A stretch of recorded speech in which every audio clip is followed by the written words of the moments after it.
Hello everyone, I am Mayura Datar. My project, which is guided by Professor Girish Darvi, is about sexual reproductive health and hygiene. The outcome of this project is a story app for adolescent children and their parents called Bababo or Bacche Bane Bade. The content partner for this app is Akanksha Foundation. I'll start with a little background about the topic. Sexual reproductive health is extremely crucial for an individual's well-being. However, it is rarely discussed openly at home because the topic is considered taboo. It all starts with innocent lies about how babies are born, but soon escalates to a lot of myths and misunderstandings. Sex education sessions conducted at schools and colleges are the first formal medium that aim to provide accurate scientific information and develop a positive attitude towards reproductive health. One of the flaws these sessions suffer from is lack of participant engagement. To increase it, I had designed a card game in my previous design project. The game's effectiveness was evaluated in a study for the design research seminar. These two projects gave me important insights that prompted future directions. Authentic practical information is more useful than scientific facts. It is preferred if this information is engaging, personalized, and delivered privately. And to have a sustained impact, awareness needs to be spread beyond the sessions in their day to day life. Thus, to explore these areas, I continued with the same topic for my P3 as well. When I spoke to a few counselors and doctors, they said the attitude towards this topic depends on the way sex education is encountered in the first place. And in order to have the right impact, intervention needs to happen at an early age when adolescents haven't formed their opinions. Thus, I visited Akanksha Foundation, an NGO based in Mumbai and Pune, which works for enhancing the quality of education delivered by the government schools. I interviewed their social workers who organize sex education sessions for the children. I could also meet and talk to a few parents from the school, and here's a scenario that captures my observations. The social workers in these schools conduct weekly empowerment sessions from class 5 till class 9. These sessions try to sensitize the children about reproductive health. But when they go home stimulated with concepts, their parents do not reciprocate the same positive approach, partly because they aren't aware and partly because of the taboo that prohibits any discussion about it. Even when parents are informed about the need to talk with their child regarding this, they are ill equipped to handle children's questions. As a result, the child thinks that such topics should never be discussed. In the next weekly session, the child might shy away from asking questions openly and use parents' mobile phone to seek information online, watch videos with peers which are likely going to be inauthentic, possibly putting their own reproductive health at risk. So, my takeaway from primary research can be summarized in three things. First, parents need to be included in sex education. Secondly, changing the approach towards it. And the last, which struck me as an opportunity, was that children have access to parents' mobile phones and they use it for academic purposes and sometimes for reasons that the parents are unaware of and also afraid of. I decided to look up earlier research in this direction. The literature review revealed that digital interventions have transformed the health domain and they can be privately accessed at the user's convenience, because of which they are privately accessible. They do not depend on human facilitator, making them easily scalable. With the rise in affordable smartphones and data packs, the internet has reached the poorest and inaccessible households, making digital interventions an affordable means of reaching the target audiences. And most importantly, tremendous and continuous attraction towards this medium makes it a good platform to create a sustained impact on the user. However, in spite of all these attributes, researchers pointed out that most of the mobile apps are underutilized and they aren't functional anymore. So I started studying recent works. A detailed analysis of the current digital interventions can be found in the report. I'll mention a few that are notable. Pappu and Papa, a humorous video series, explains masturbation, sex from the point of view of a small kid. Seka app has interactive activities to understand abstract concepts like consent, gender through visuals. Arpan Foundation's online module orients a parent before targeting children to spread awareness about child sexual abuse. I observed that these mediums always targeted either adolescents or parents separately but not together, thus leaving the issue of communication gap unaddressed. Most interventions did not have an ecosystem that could support the design and ensure that the impact generated is sustained. Thus, I was able to refine the problem statement and the design space for this project. How might we facilitate parents to communicate with their children about reproductive health and hygiene?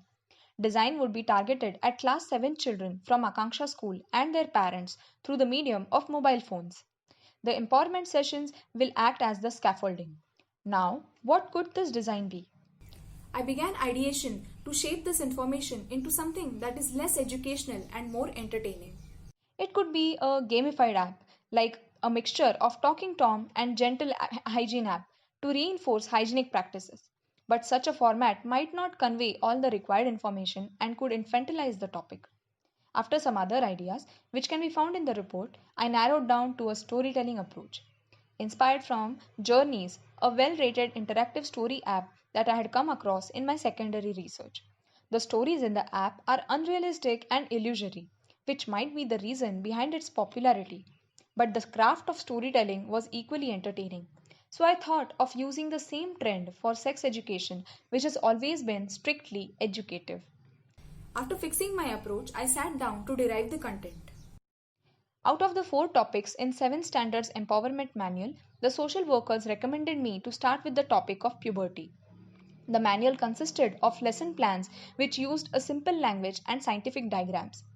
First, I classified the information under potential story topics. I chose the topic erection and ejaculation as it is the most neglected subject. Then, field notes were added to this content.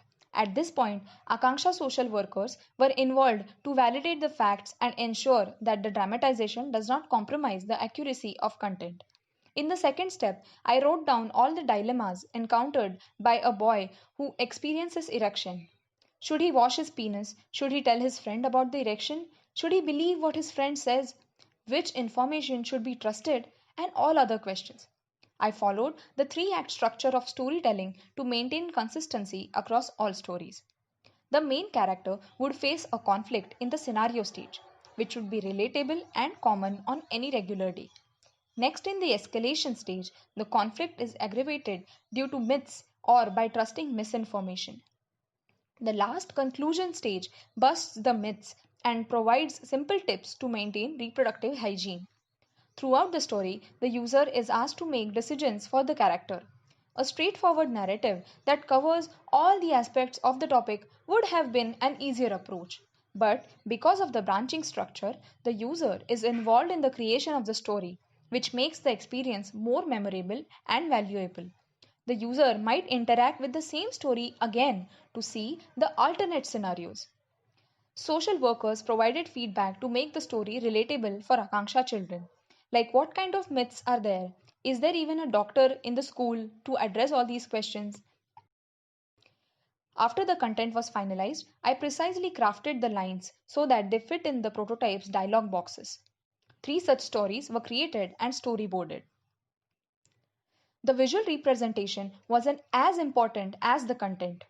After lots of explorations, I decided to depict the stories using gender neutral characters, which were a midway between realistic style and abstract. Due to time constraints, a mix of GIF and static illustrations were created. The name Bacche Bane Bade was selected for the fun acronym BBB it presented. For the logo, I showed the Devanagari letter B increasing in size. The rainbow colors symbolify the gender spectrum. Even though I have presented this entire process in a very linear manner, in reality there were a lot of to and fro and interdependencies, and eventually the final design was developed.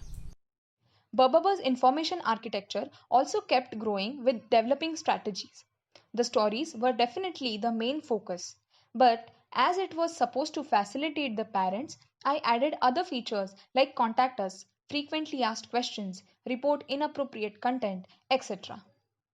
The design of the prototype went through 4 iterations, which have been described in detail in the report.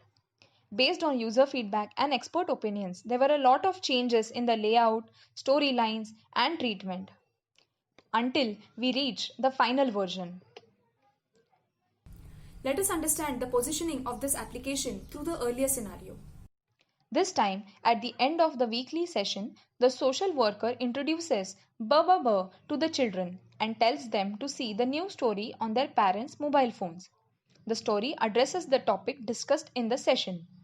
At home, some parents check out the stories with the children, some watch them separately. But now, both of them are one step closer to discuss reproductive health issues openly. In the next week's weekly session, the children won't shy away from asking questions. Similarly, newer stories will be released every week throughout the year. Now I'll present Bababur's demo video. The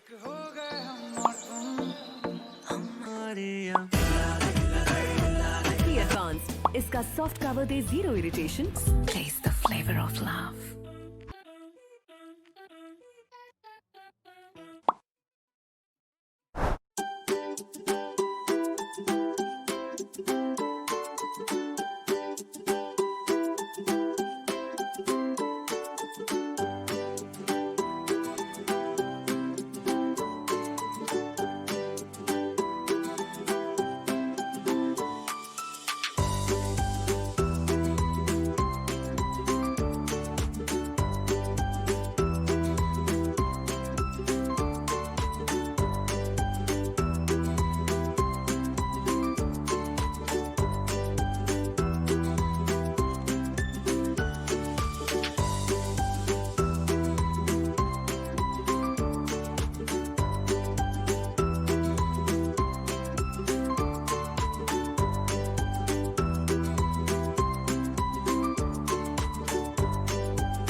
To evaluate Bababur, I shared the prototype link with a few parents from Akanksha school and also some experts. Akanksha parents sat with their children and went through the stories. They found the stories explaining concepts which wouldn't have been easy to talk about and thus found them useful. The prototype was evaluated on 6 parameters to support the claims, which were engagement in the stories, appropriateness for children, visual representation of content, relatability of the stories, authenticity of information, and approach towards sex education. Due to the pandemic, I couldn't reach out to other parents from Akanksha school and had to opt for virtual evaluation using convenient sampling. The prototype reached parents of 22 children in the age group of 12 to 16-year-old. Details of the validation and the discussion can be found in the report from pages 58 to 62. Experts from other organizations appreciated the app, especially in the context of the current COVID scenario. They thought that such a learning instrument can substitute the trained personnel while the schools are shut. They saw potential in the way the app is clubbed together with classroom sessions and thought that it can maximize the impact or at least retain the generated impact. Most experts found the content scientifically accurate. However, one of them suggested the use of different terminologies. An organization from Pune also pointed out that the parents that they have worked with are already aware of all these changes that Bababur addresses, and this is not reflected in the stories. These remarks are important insights as they confirm the need for contextual sex education. At the moment, Bababur is limited by Akanksha's social worker's perspective, due to which the stories are contextual only for its school children and parents. Along with that, the stories focus only on one chapter and are in English, which makes it a major limitation.